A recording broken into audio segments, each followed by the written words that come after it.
Citoyens, citoyennes, sujets, sujettes, grognards, grogneuses, bonjour et bienvenue pour cette nouvelle émission du Cercle Richelieu. Et aujourd'hui, le Cercle Richelieu demande le déboulonnage de la statue d'une méchante esclavagiste, la reine Njiga, reine du Ndongo et du Matamba. Ma chère maman, je vous écris que nous sommes entrés dans Paris. Ma chère maman, je vous écris que nous sommes entrés dans Paris. Que le Soundé, Jacques Caporal et serions bientôt général. Ah, je sens qu'à cause de vos connaissances historiques européano-centrées, bande de salauds, vous ne connaissez pas la reine Njiga. Alors je dois vous donner quelques éléments sur celle qu'on surnomme parfois l'African Queen. Elle est née en 1582 dans le royaume du Ndongo. Le royaume du Ndongo, ça ne vous dit rien? Ah, ça c'est parce que vous êtes des mâles blancs cisgenres privilégiés, européano-centrés encore une fois. Allez, je vais vous instruire un petit peu sur ce qu'était le royaume de Ndongo. Globalement, vous pouvez le situer sur le territoire actuel de l'Angola. Le royaume du Ndongo, c'est un peu le Sparte africain, en quelque sorte.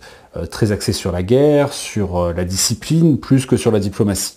Njiga naît dans la famille royale du royaume de Ndongo, mais comme la famille royale du royaume de Ndongo est peu axée sur les grands principes de l'humanisme, et oui, même avant la colonisation, visiblement, il pouvait y avoir des États en Afrique qui n'étaient pas très humanistes, et ben, son frère, quand il accède au pouvoir, il fait assassiner toute sa famille, principalement les hommes, et il fait stériliser ses sœurs. Et donc ce serait normalement à peu près le cas de Njiga. Au passage, il fait tuer juste avant le seul fils de Njiga, qui en aura plus d'autres. Et tout ça, probablement, à cause du colonialisme et de l'esclavagisme. Pas tout à fait, en fait. Les colons portugais commencent à arriver à cette période-là, mais la guerre n'a pas encore tout à fait commencé avec le royaume de Ndongo. Quant à l'esclavagisme, en fait, c'est surtout le royaume de Ndongo qui le pratique. D'ailleurs, elle rentre un peu dans l'histoire que nous connaissons, la reine Njiga, quand son frère l'envoie négocier un traité avec les Portugais, et les Portugais voient une femme arriver, donc ils ne lui proposent pas nécessairement un siège, donc elle demande à un esclave de s'accroupir pour qu'elle puisse s'asseoir dessus. Et en effet, sous l'effort du frère de Njiga et de Njiga elle-même, qui va devenir reine, on va en parler dans quelques instants, petit à petit, le royaume du Ndongo devient une plaque tournante de l'esclavagisme africain déjà. Parce qu'il y a deux types d'esclavagisme en fait qui se côtoient. Il y a la vente d'esclaves aux populations européennes qui arrivent, qui vont en faire du commerce, et il y a l'exploitation d'esclaves par le royaume du Ndongo lui-même, parce que évidemment, ils ne s'en servent pas que comme outil commercial. Ils s'en servent pour exploiter leurs terres, pour les servir. Je vous ai parlé tout à l'heure de cet esclave qui avait dû s'accroupir pour que Njiga puisse s'asseoir au même niveau que les Portugais. Donc le royaume, en fait, bien avant l'arrivée des Portugais, il pratiquait déjà l'esclavage. L'esclavage de qui? Globalement des populations qui ont été conquises. Parce que le royaume du Ndongo, comme je vous l'ai dit, il est assez virulent en termes militaires.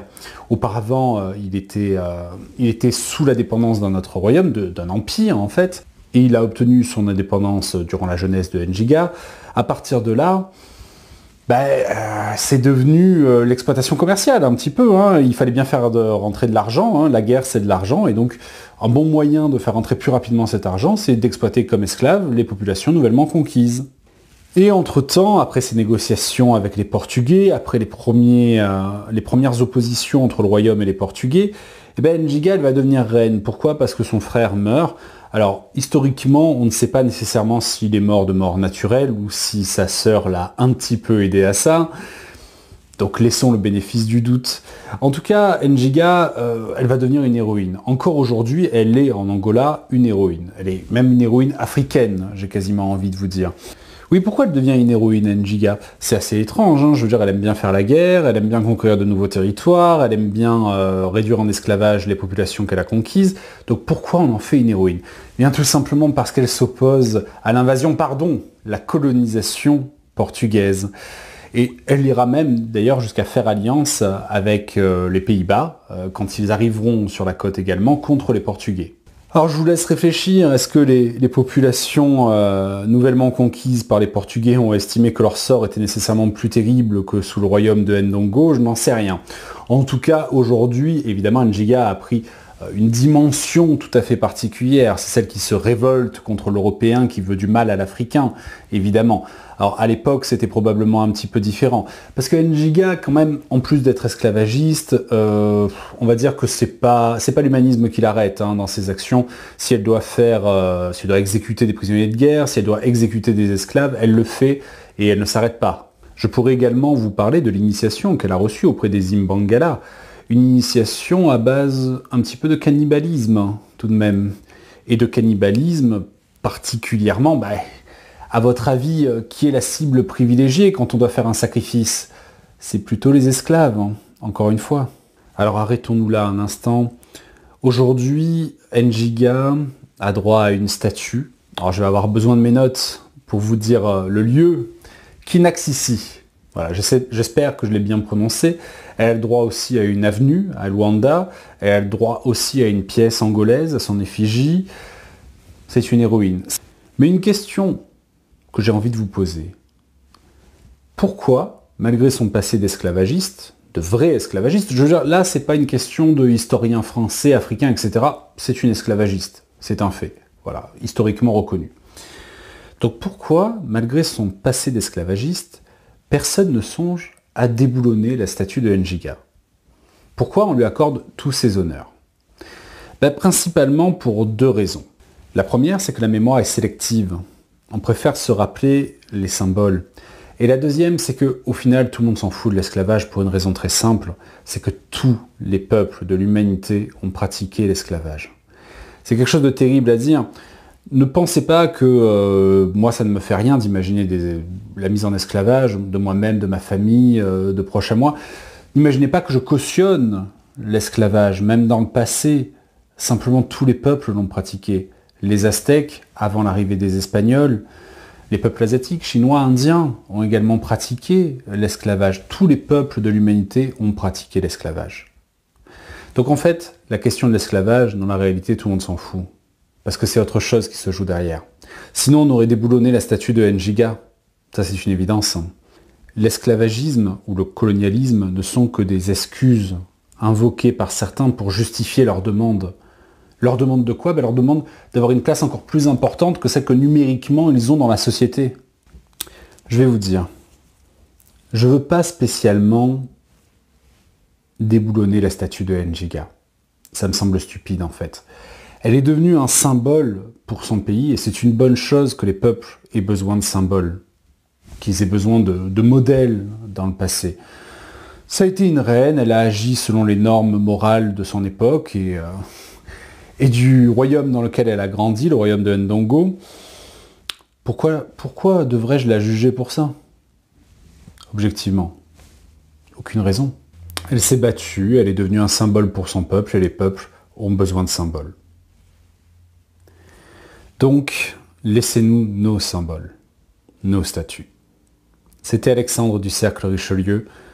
Je vous dis à très bientôt pour une nouvelle émission du Cercle Richelieu et évidemment, devenez royaliste. Nous étions dans les années 1581 quand au royaume de Ndongo, Kilwanji Kiasamba vit naître sa fille, qui laisserait à jamais son nom lié à l'histoire. Jinga Mbandi. Depuis tout bébé, son souverain de père, le roi des Mbundu, sut qu'elle était une enfant spéciale. Et il en eut la confirmation lorsque Jinga devint une femme très différente de toutes les autres. Fille dévouée, sœur douce et attentionnée, mère fière comme toutes les autres, mais aussi une fidèle représentante du royaume de Ndongo, stratégique, intelligente et une guerrière téméraire comme personne, toujours prête à faire face aux Portugais ou à tous ceux qui envahiraient le territoire des Mbundu.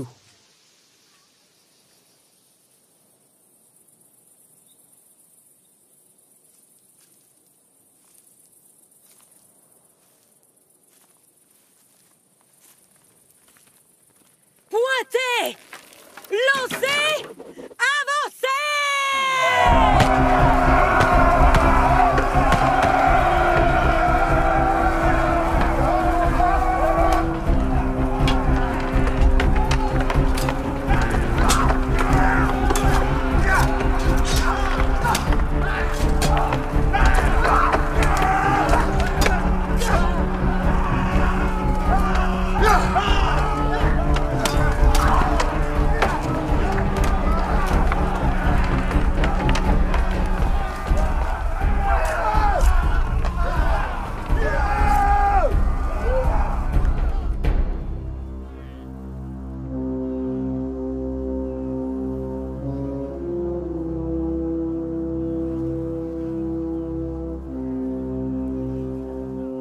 Jinga était admirée de tous et vivait heureuse parmi les siens, jusqu'au jour où l'inattendu se produisit.